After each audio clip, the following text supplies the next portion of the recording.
7 hours flying time away, with only 4 hours time difference, Oman is an increasingly popular choice for a winter sun holiday. This was my first visit, and I was intrigued to find out what it has to offer. Oman is a very old country, but it's a very new country as far as tourism is concerned. And what is really impressive is the development has been very respectful of traditional styles, traditional values. And that's really down to the Sultan, who is a very popular figure. His palace is right behind me now, and he has maintained strict controls over the direction that tourism should take in this country. The capital, Muscat, is the entry point for international visitors. Spread along the coastline and fringed by a mountain range, it's a very clean, very safe city to explore. The key areas for tourists are Old Muscat, home to the Sultan's palace, as well as several interesting forts and museums. And the Corniche, where you'll find the souk and an attractive esplanade, which is a popular meeting place, especially in the evenings. The city's other must-see site is the Grand Mosque. Strict dress codes apply, but visitors are very welcome to explore the beautiful scented gardens, labyrinth of courtyards and shady walkways before taking in the magnificence of the main prayer hall. The scale of this place is immense. There's room for 20,000 worshippers at any one time, and just one indication of the scale, the carpet took 600 women 4 years to weave, and it contains, would you believe, 1,700 million knots. Aside from city sights, Muscat's other trump card is its hotels. There aren't many capital cities in the world where you can stay in a 5-star luxury hotel right on the beach. In Muscat, however, there's a choice from small, stylish boutique hotels like the Chedi to some of the big brand names in luxury like Shangri-La or the Grand Hyatt, to palaces like this, the Al Bustan.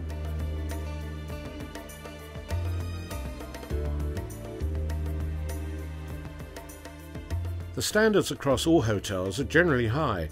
I was particularly impressed by the level of service and friendliness of the staff. And although not available outside, alcohol is served in all the hotels, as well as some of the local restaurants. If you can drag yourself away from your lounger by the beach or pool, beyond the city there's plenty more to see. A popular day trip is a drive into the mountains, which begins with a tour of the ancient capital, Nizwa.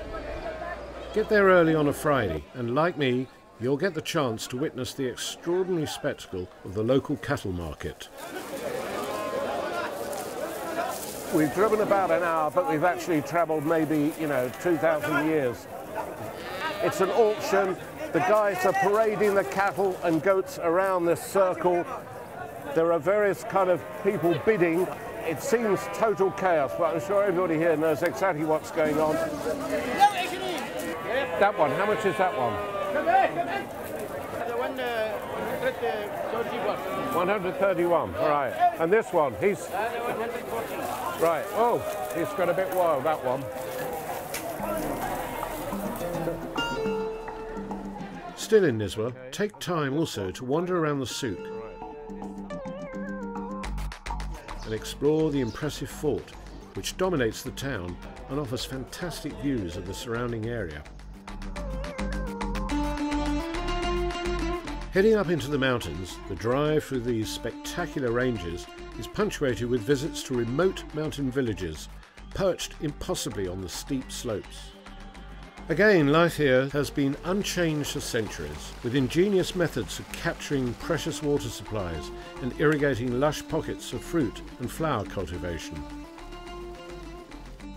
Driving through the mountains is a complete wilderness experience. They're totally desolate, you don't see a soul, and you come to a site like this. This is the Grand Canyon. It's second in the world to the one in Arizona.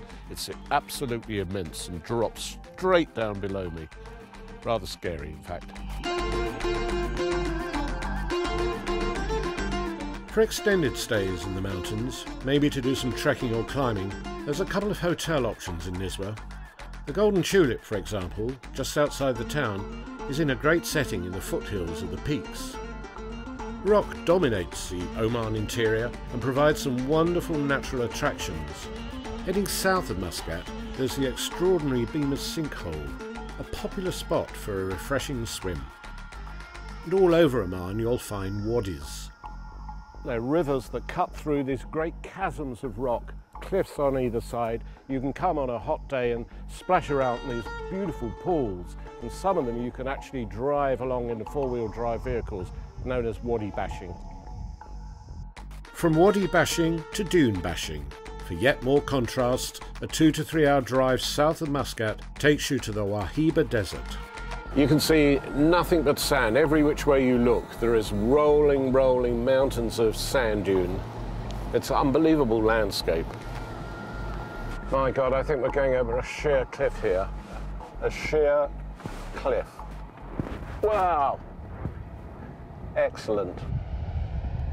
It is possible to experience the desert as a day trip from Muscat, but better still, turn it into a 2-day adventure and stay overnight. There are several options, but I'd recommend Desert Nights Camp, a stunning 5-star resort.